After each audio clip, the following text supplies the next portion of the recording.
Limited time offering 2 weeks of our exclusive betting splits. Just sign up, vsin.com/splits.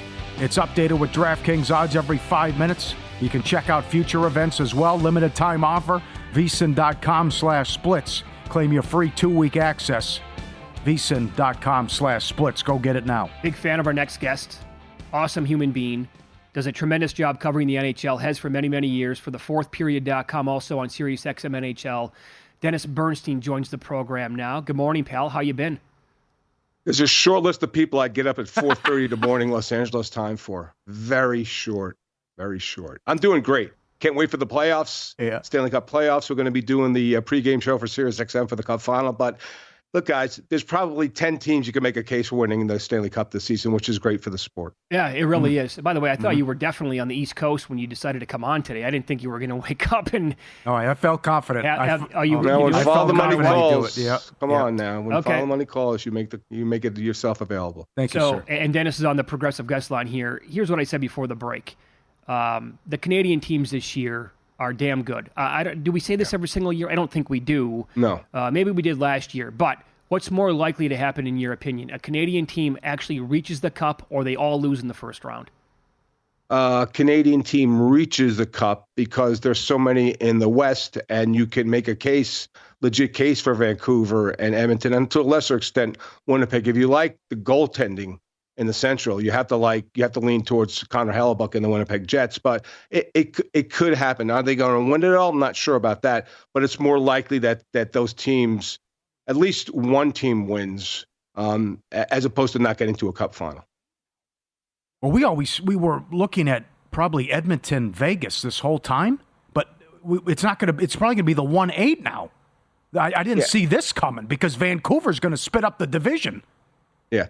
I'll tell you on game 82, which is the last game of the regular season in NHL, how the season's going to go. Nobody knows. Uh-huh. Edmonton's 4 back of Vancouver, 2 games in hand, and they play each other on Saturday.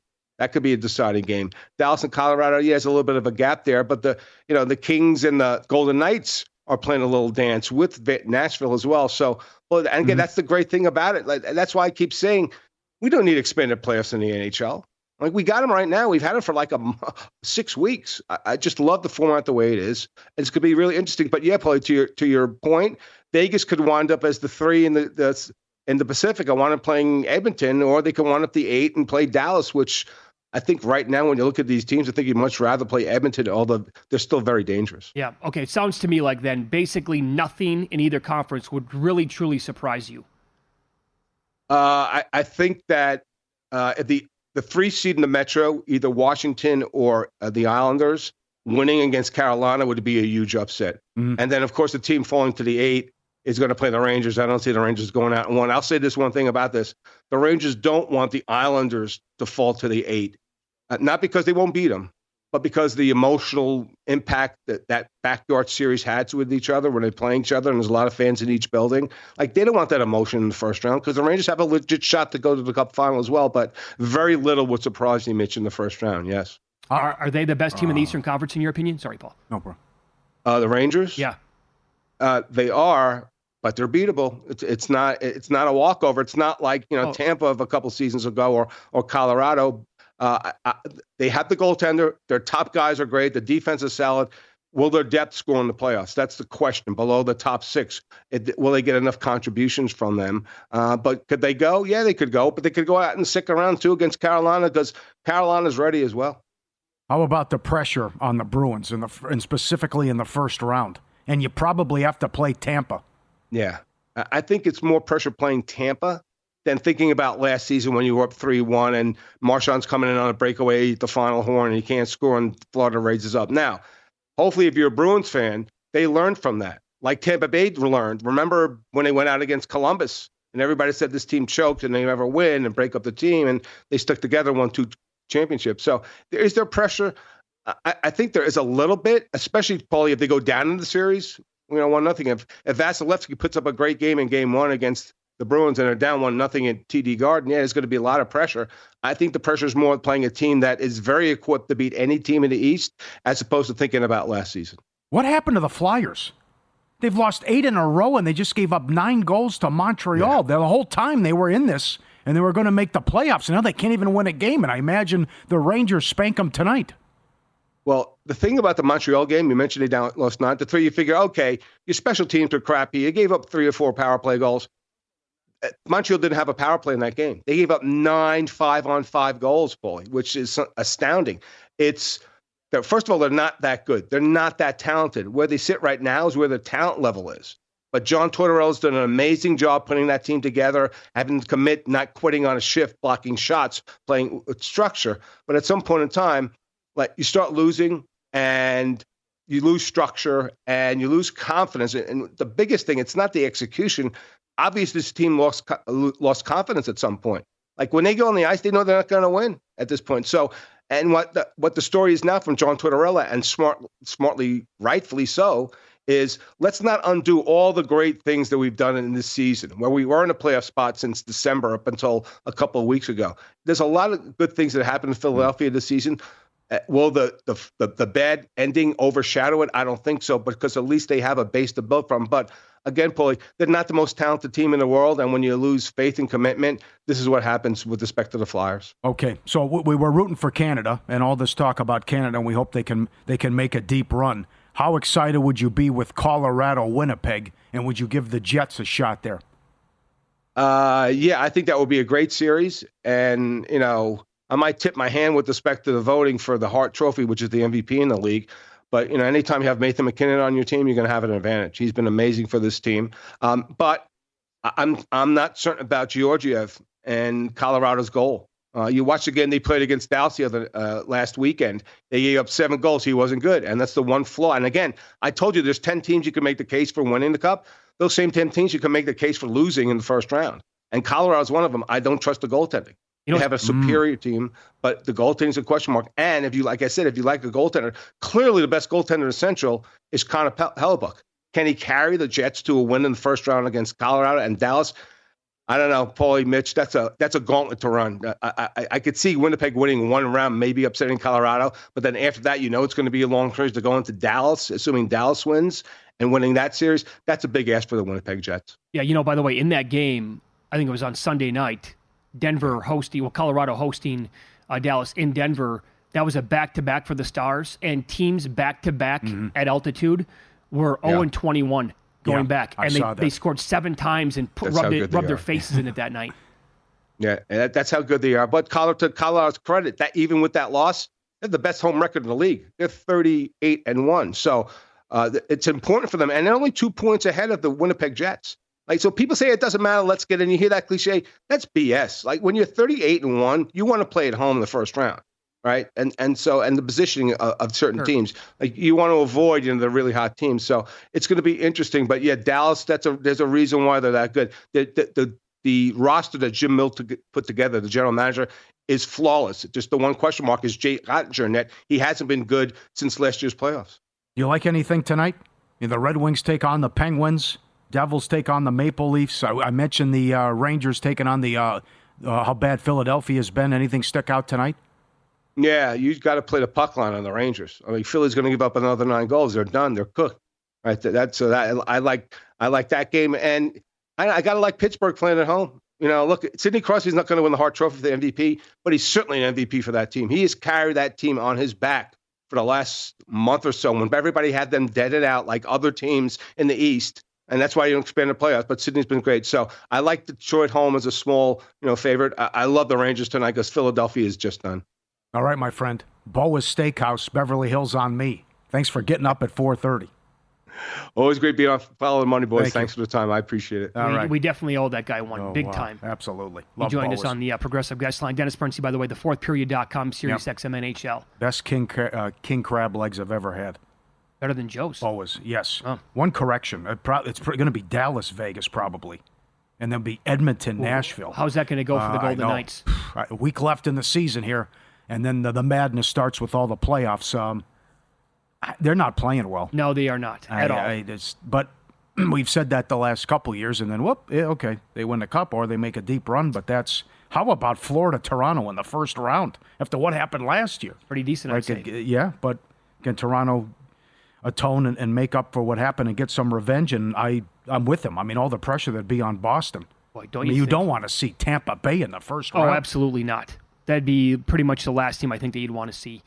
back to the West for a second. Don't you think Nashville would give Edmonton a damn good series? The way that they've played now for a couple of months consecutively.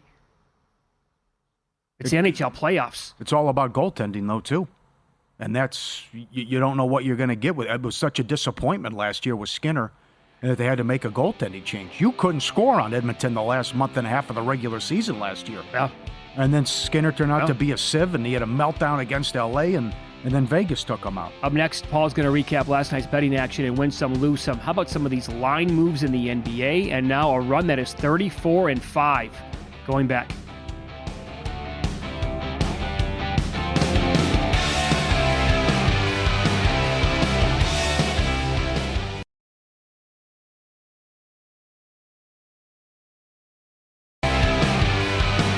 Limited time offering 2 weeks of our exclusive betting splits for free. Just sign up, VSiN.com/splits.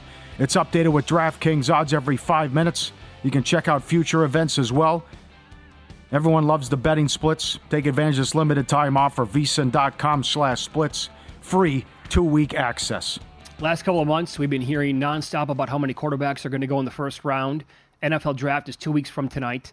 You know, the top 4, and then Bo Nix, Michael Penix, going to round it out, going to get 5, going to get 6, according to most people leading into where we're at today. The prop has been on the board now for several weeks out here in Las Vegas. I think it reached its peak yesterday. Station Casinos had minus 350 to the over, 4.5 quarterbacks, plus 240 on the under. DraftKings keeps moving the other way. Now the over is down to minus 210 at DK this morning, plus 170 on the under. That was much higher not that long ago. Mel Kiper released his latest mock draft this week, and Bo Nix was going 33rd overall. You look at the draft position of him. Yeah. Where's he at with DK? 32.5 over minus 150 on the heels of the Kiper mock and what McShay said. He is 26.5 over minus 325 at Caesars, and that keeps getting juiced higher and higher by the day. Last week, 3 different mocks I read had him going 12. Yep. Dane Brugler put out the Beast. Again, it's very well respected in the draft, NFL draft community. He does not have a first-round grade on Bo Nix. He called in his, it's like 400 pages. It's amazing. He has a second or third-round grade on both Bo Nix and Michael Penix.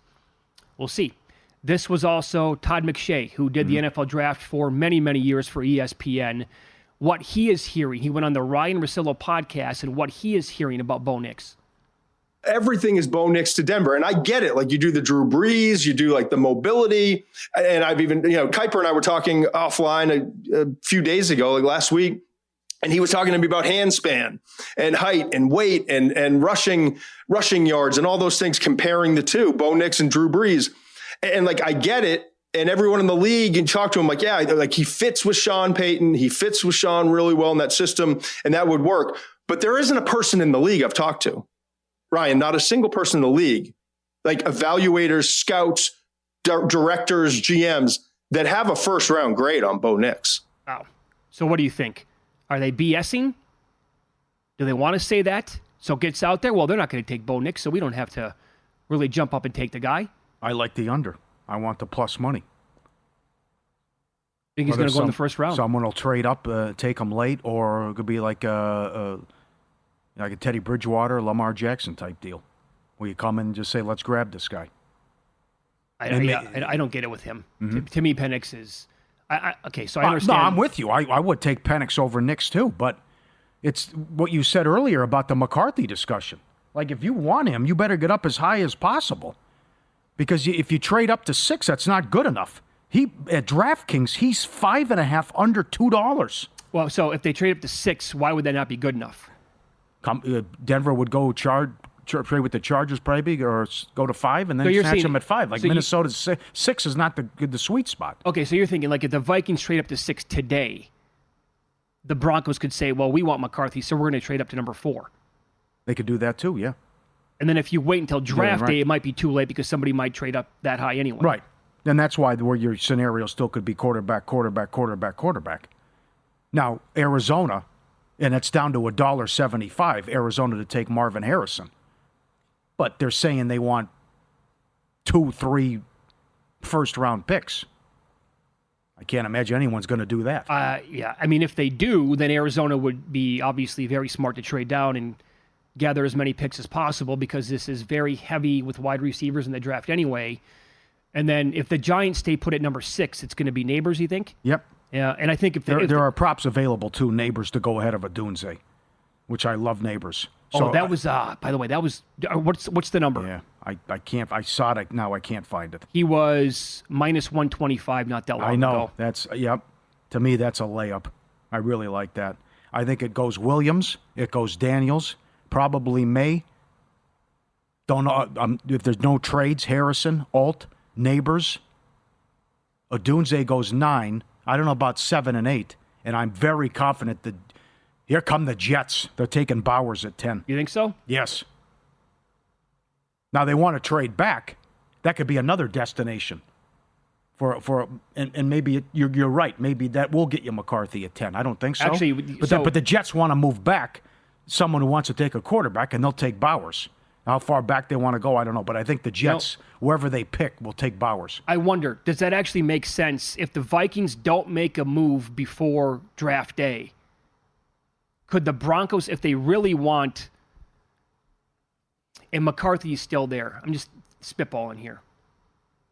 Could the Broncos trade up to 10, one spot ahead of the Vikings to get a quarterback? And the Jets could move back 2 spots. Yeah, that's a big-time risk because, again, you have to wait and play that out and think that the Vikings aren't going to trade up then and take a guy ahead of you. What's the best price you got quarterbacks under? What did you say? I grabbed, I'm seeing... 240? Station Casinos is plus 240. Okay. DK's got plus 170. Yep. They also have under wide receivers, $1.75 now, under 6.5. I can't imagine we get 7 wide receivers. Yeah, the more and more mocks that come out, it looks like that number is going to be about 6. And some of these guys, now again, I have it right in front of me here. I'll get it with the wide receivers. For what it's worth, Brugler again with the beast coming out from the Athletic, and how many guys he actually had with a 2nd or a 3rd round grade on him. I think he only had like a handful of guys who were, and I'll get it here in a second, but I think if you can still find the Neighbors versus Odunze prop and it's not that expensive, Paulie, I agree with you. I think you got to bet Neighbors in that spot. So for wide receivers, how about this quickly? What if Arizona trades though? Okay, where does Harrison go? I still think the Giants, no matter what, will take Neighbors at 6. Oh, even if Harrison's on the board, first wide this has plummeted. Neighbors first non-quarterback. We can look at how you first non-quarterback or first wide receiver, but here it's first non-quarterback. He's 3-1. Harrison's $5. Then maybe you could say I lose everything because Alt could go 5. But I would look for now William Hill has that first wide receiver to go. Okay, that's why I would look at Neighbors. So Brugler's the beast in the Athletic again. He has a solid 1st round grade on Harrison, Neighbors, Odunze, and Brian Thomas out of LSU. He has a 1st or 2nd round grade on Ladd McConkey and Mitchell, the wide receiver from Texas. Everybody else is 2nd or lower. So that's 6 guys that have a 1st or a 1st/2nd round grade. Keon Coleman, he has 2nd. Wilson from Michigan, he's got a 2nd. And everybody else is 2nd or 3rd beyond that. Not that that's going to play out like this. We're just telling you that one guy who's very good at this, where he's got basically on his big board and where he grades all these players at. I grabbed under 4.5 quarterbacks at plus 260 yesterday. Okay. Plus 240 is still available here in Las Vegas. That's a big difference, though. Plus 240 here and plus 170 at DraftKings, and that continues to go down again. I think that was as high as JVT and Tim would know, hosts of VSiN Primetime. I think it was 280 or higher at DraftKings. But I think there's going to be a ton of drama again coming up 2 weeks from tonight, the way it unfolds. Oh, yeah. Yep. First wide receiver selected at William Hill Caesars. Neighbors is $4. He's also the favorite to go 5th. Wow. That's not going to happen. No. He's also the favorite to go 6th. Alt is the favorite to go 7th. Right. I don't know if I'm with Adam Chernoff on that. I think Tennessee might throw you a curveball there. Could they go Doomsday at 7? Chernoff has come on and said, they could. The wide receiver at some spots for Tennessee was 10-1. And everybody just assumes they're going to go offensive lineman. They did get Ridley in the offseason. Mm-hmm. But pretty much every comment out of the GM, the coach's mouth, they want playmakers. And they were adamant about that. What do the Bears do at 9 then? I don't think they would go different wide receiver. Do they go? Would they go Thomas? Yeah, and that would be I could do that. That'd be 4 receivers in the top 10. Mm. What would that pay? I would love for a book to put that up. That's in play. That could happen. If Tennessee goes Odunze 7, yeah, because I've seen people make the case for the Jets to take a receiver at 10, not Bowers or not offensive lineman. Oh, that's crazy. I would not do that either. Oh, come on. I think that'd be a huge mistake, and I don't know why people are mocking that, but all that stuff should be up. How many quarterbacks in the top 10? How many receivers in the top 10? Mm-hmm. Doesn't look like we're going to get a running back in the first round this year. Put it all up. And first 4 picks quarterbacks. That's in 2 weeks. Coming up in 2 days, we have UFC 300. Some have called it the deepest, maybe the best fight card in the history of the sport. What are Lou Finicaro's best bets? Find out next year and follow the money. It's VSiN, the Sports Betting Network.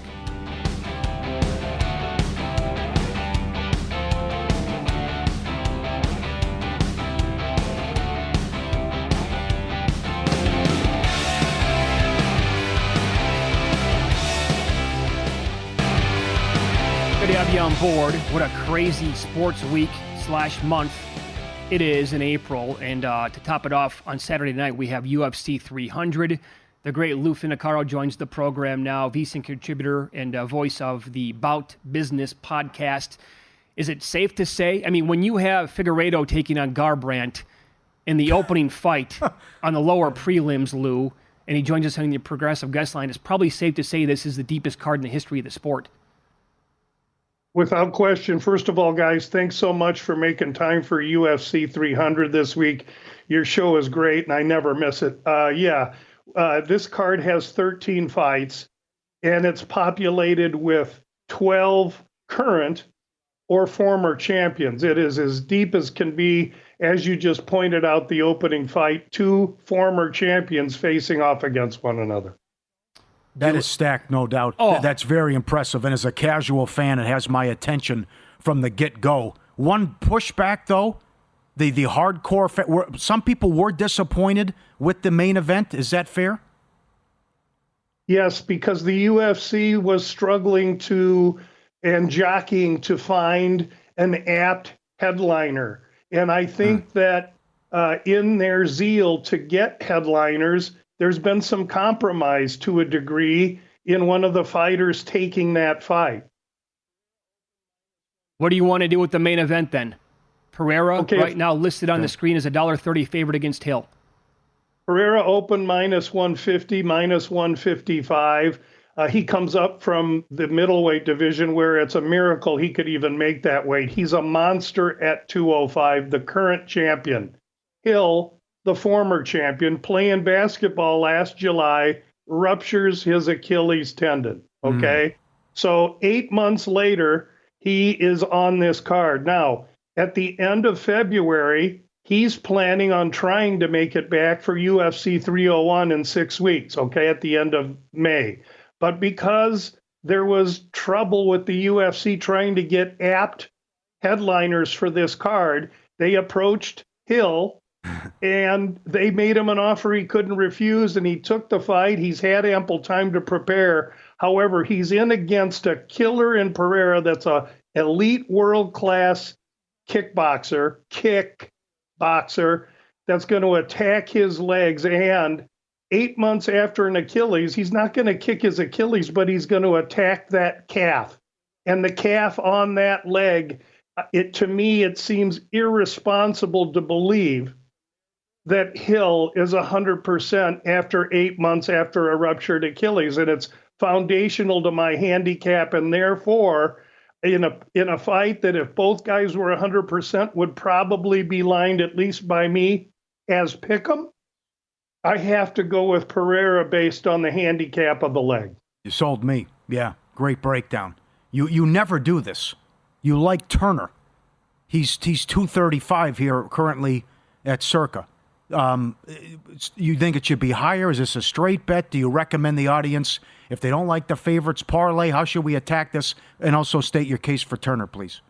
Yeah, favorites running a little better than 64% this year in the UFC, which is a couple ticks higher than they usually run. That has little or nothing to do with this fight at 155. Moicano, traditionally a 145-pound fighter, moved up a couple years ago, has had some success in the division, and he's had some success talking trash and learning English and catching. He does a podcast, so he's somewhat popular. And this was the last fight put on the card. He fights a guy in Turner that's 4 inches taller, has a 4-inch arm and leg reach advantage over him, and is 6 years younger than him. On top of it, Turner is a deft power striker, knocked out Bobby Green in his last fight, comes into this one, and Moicano is somewhat chinny and very, very reliant on having to get into the grope, to the clinch, to the clasp, and take this fight down. And Turner is arguably a man with a 170-pound body fighting at 155. To me, this is one of two fights that are very one-sided, and I think Turner is able to keep this at distance and light Moicano up as he tries to come in to engage. Okay, I think Gaethje and Holloway is fascinating beyond belief. It's the third on the main event anyway. Should Gaethje be laying this big of a price in your opinion, and how do you want to approach this fight? Gaethje's the legitimate 155-pounder, and he knocked out Poirier at 155 to earn the BMF belt.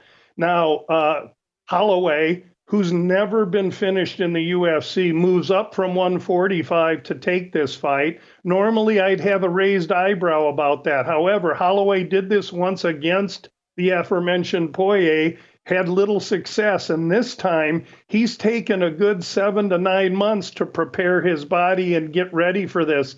Holloway's a pure warrior, and this fight's going to be defined by the precision, movement, and deft ability of Holloway against the aggression, forward pressure, and power of Gaethje. It sets up to be an amazing fight. One lined at 4.5, a slight bit of juice to the over, and a fight that I believe Gaethje probably wins via the visuals because of his power, but that's not where I'm going with the fight. I'm going to go to the fight goes to decision, currently available DraftKings plus 100. Okay.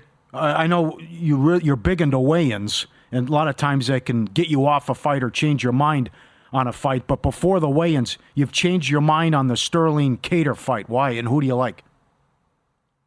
Well, the reason I've kind of waffled on this one is that Kattar opened minus 120 in this fight. He is the legitimate 145-pound fighter, featherweight. Sterling, after being knocked out by Sean O'Malley in his last fight at 135, moves up. Now, I'm not worried about that because Sterling was compromised in that fight, in my opinion. I think 145 is the better weight for him. The issue is that Sterling opened plus 100. Now he's minus 170. That's a little bit too much love, Paul. And as you know, I love when they said sit down, I stood up. And so I think Kattar, the legitimate 145er, has the ability to keep this standing because Sterling's going to have to try and drag it down to the ground. And he's got hands in a fight that's ultra competitive. I'm beginning to lean to Kattar here. All right. How about Kayla Harrison against Holly Holmes? Harrison is a minus 450 favorite. How do you want to attack this one? Yeah, now this one is the handicap is all about the weigh-ins because Harrison is last fight is at 150. She's been a 155-pound fighter, and she's a large, structured gal, an ex-Olympic wrestler that's gone to Dagestan to wrestle with the men there. She is an absolute vice grip. However, she's never competed at 135. So the weigh-ins are critical to see how she looks. Meanwhile, Holly Holm knows exactly what is coming, And Holm has experience, and Holm is also a major step up for Harrison here. I believe that if Harrison looks compromised on the scales, I will use Holly Holm. If she looks good on the scales, then I probably am going to lean to Harrison via decision. I don't believe she'll overwhelm Holly Holm in a large cage. Holm, very much like Alex Pereira, able to move and is a very deft kickboxing talent. She's going to have to keep her distance and pick Harrison apart from distance. And so there's a little bit of moving parts on this particular fight. Can you explain that? Like what's looking good? What looks rough on the scale? Like what could concern you? Yeah, if the weigh-in process is 2 hours. If Harrison's on the scale in 10, 15 minutes, makes 136 pounds and looks great, she's a go. If it takes an hour and a half for her to get on, she shows up with sunglasses because her eyes are drawn and she looks a little weak and wan when she gets on the scale, then that's going to really tell me that she's had a hard weight cut. This fight is all about Kayla Harrison's weight cut. Love the analysis. In about a minute here, your best bet on the entire card would be what then, Lou? I have to go with Pereira. But if we maybe want to look at another fight, in the digital magazine, I wrote up Bobby Green. He fights Jim Miller, who was in UFC 100, 200, now 300.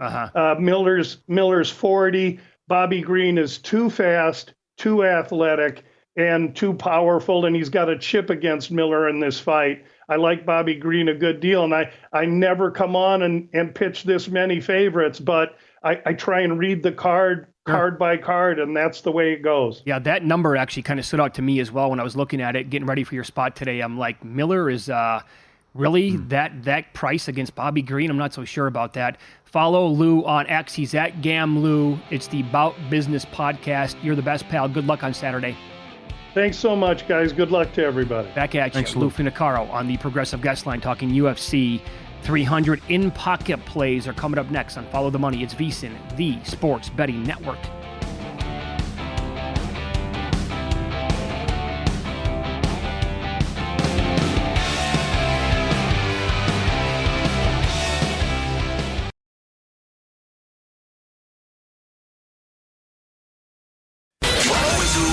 Follow the money. That's what I always say. You always follow the money. Yeah. This is Follow the Money with Mitch Moss and Paulie Howard on VSiN.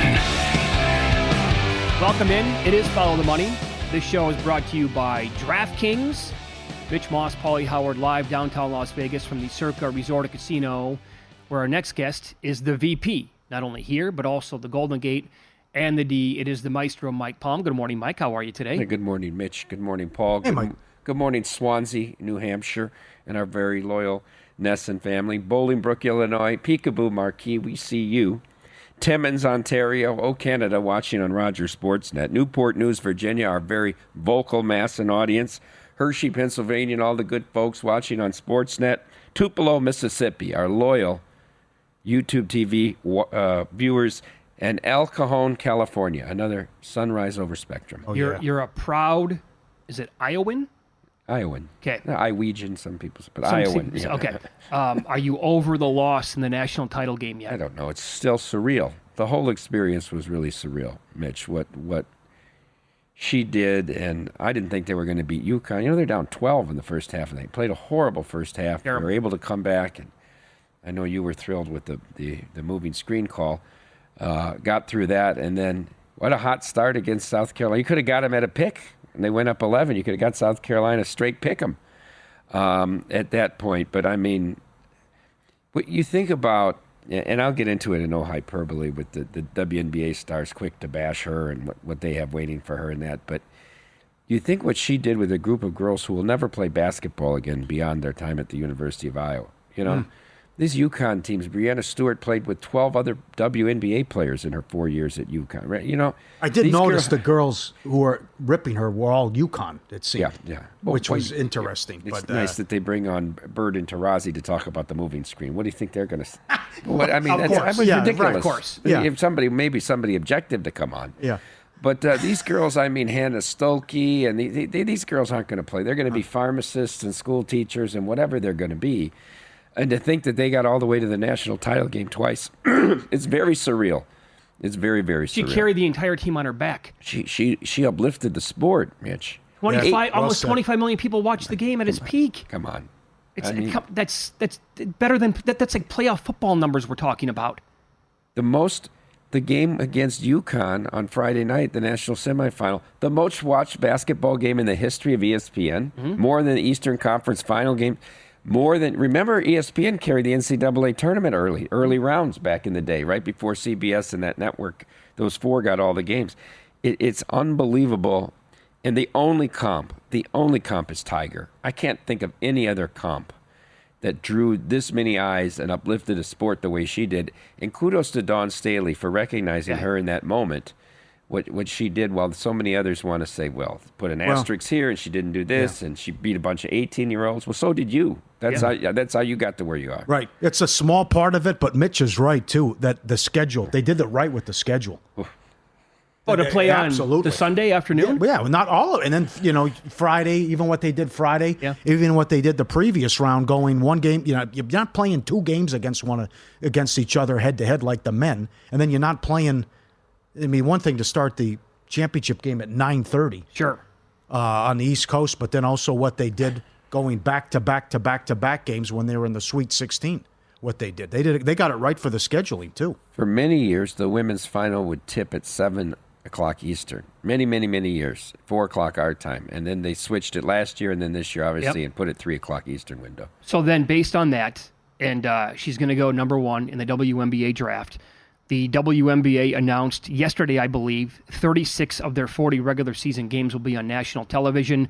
10 of those combined will be on ABC, ESPN, The Deuce, CBS, and more games on Amazon Prime and NBA TV. Are you expecting a betting frenzy this year in the WNBA? Well, it'll be very interesting. So last Thursday, we talked about the cost of the tickets for the Aces' fourth game at Michelob at Mandalay Bay. And a few hours later, when we got off the air, they announced they're moving it to T-Mobile, right? Because they think they can sell out that many tickets. They sold out every single Iowa home game this year. I did an interview with a young man was doing a freelance piece that actually ran in the Cedar Rapids Gazette on Monday. But he came here to watch the national championship game, and I did an interview with him Sunday morning.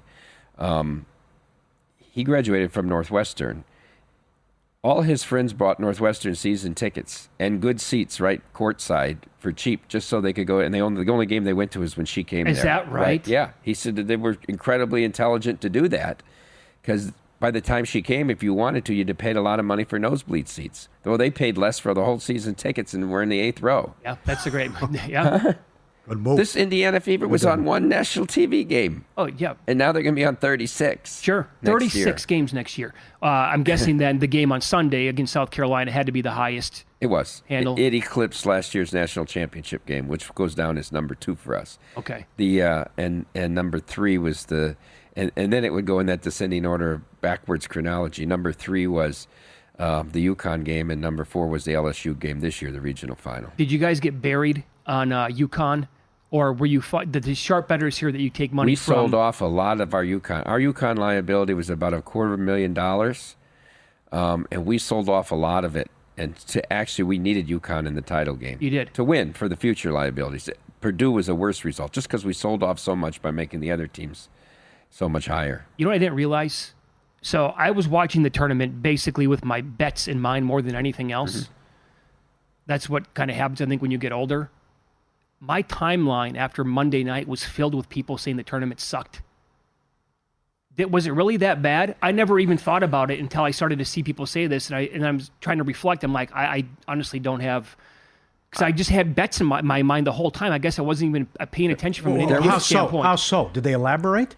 Because UConn was so good. Dominance from them. Okay. Purdue killing teams. Right.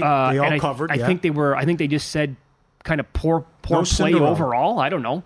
Well, overinflating the balls doesn't help, but you didn't have Cinderella in terms of little guy. You did have NC State. And then outside of Kentucky and Auburn, we didn't have big upsets, right? So I don't know. I thought that the opening weekend when Saturday, Sunday came and all the hot, all but 2 of the, 14 of 16. Yeah. And then 13 of 16 covered, that kind of got a little bit chalky. I don't know. I guess when your Cinderella's a Power 5 team, it's not as much of a Cinderella when it's not a small school. But I mean, Oakland. Needed Oakland Elite Eight. Yeah. Something like that, yeah. That They had it there. They had the last possession. Yep. You know, they had a little run there, and then all of a sudden, Cal's a Razorback. Yep. Yeah, right. How about that? I met with the team. There is no team. There is no team. That's a very good opener. Yeah, that was strong. Yeah, and then walks off the dais. That was good. I guess I could see that. I mean, good point, Mike. Between the 15-1 run and people tune in the first weekend for upsets, and you only got a couple of them, and then you just knew it was a formality that they're going to repeat, and they're too good, and every game was a blowout. Good point, too, about Purdue was a blowout. Do we not want to watch excellence, though? Yeah, I see that, yeah. I respect it. I always think dynasties are good. Yeah, I mean... Right? Because they create either popularity on one side and they become a villain for a lot of the other people. Like, had Gonzaga finished off the perfect season 3 years ago, would people had a problem with that? No. They blew out everybody they played until the Final Four in the title game. I kind of want to see that once in my lifetime. Yeah, he had a shot with Kentucky that year, and Wisconsin beat him, and it's tough to get all the way. But you remember Wichita State went into the tournament undefeated one year with the coach Marshall. I don't know. They're good, and they're like, but they're not household names. That team, right? They're just so dominant, and they're like the no-name defense with the Dolphins, right? There's no big star, right? They got a tall guy in the middle, and they just play at any pace you want to play at. Yep. And every time they need a three, they hit it. Seems like they never miss a three when they need one to stop a run. Sure. And I guess, it's lacking an overall villain. Mm-hmm. College basketball is much better when there's a hated person. Although Dan Hurley is turning into the villain, is he not? Like, if you're not a UConn fan, he's not going to be a very easy guy to like. I don't know if he's a villain. He'll never be the villain that Krzyzewski was. I mean, Krzyzewski united a lot of people. Oh, yes, big time. Note from our producer, Luke, it was the second highest average margin of victory for any tournament ever, 14.4 points per game. So blowout's really the story of the tournament. I think it's only the third time that a team went through double digits every game. I think them last year, them this year, and Carolina in 2009 were the only time that double-digit all 6 games. Go ahead. How was the action here with the Masters? We're ready to go. I see you got something at the pool. What was your promotion at the pool? We're very excited. We've got a lot going on at the pool this week, and we got big groups coming in. The Babes of Golf are going to be here. All these UFC fighters are coming down after Saturday night. They're going to watch the final round on Sunday. This will be very good because so many times it falls on Easter, and it kind of kills it a little bit, but it's separated off as a standalone event, and hopefully there's some compelling stories here, and it's not a runaway. But we expect to have our largest Masters right of all time easily this year. Who dings you? The favorite. Really? Which is surprising, right? They're still betting him at a short price, but because we have the best price. So if you want to bet him, you're going to bet him here. But that's the only one right now. It'll change because the round-around betting will get crazy here, right? This is one of these events where we write into this pool for 6 months, and then everything can change going into Friday and Saturday. You're also taking 5,000 on matchups. Yeah, absolutely. But Jeff Davis does such a good job. And it also helps all these other states coming online, too. The Illinois Masters right's going to be great. Kentucky, with doing really no advertising in Kentucky yet. Got several 6-figure deposits already in Kentucky, guys firing, so it's awesome. What's the best day of your life? The best day of my life? Yeah. I was asking your father, because with the Scheffler thing. I imagine if Scheffler's the leader, got to see ya. Wife's in labor. Got to go. Probably the birth of my son. Okay. Yeah. You going to leave with a 4-stroke lead? Would you? Would you? Huh? Probably not. Probably not. I'm not delivering the baby. Scotty said he's going to leave. That's it.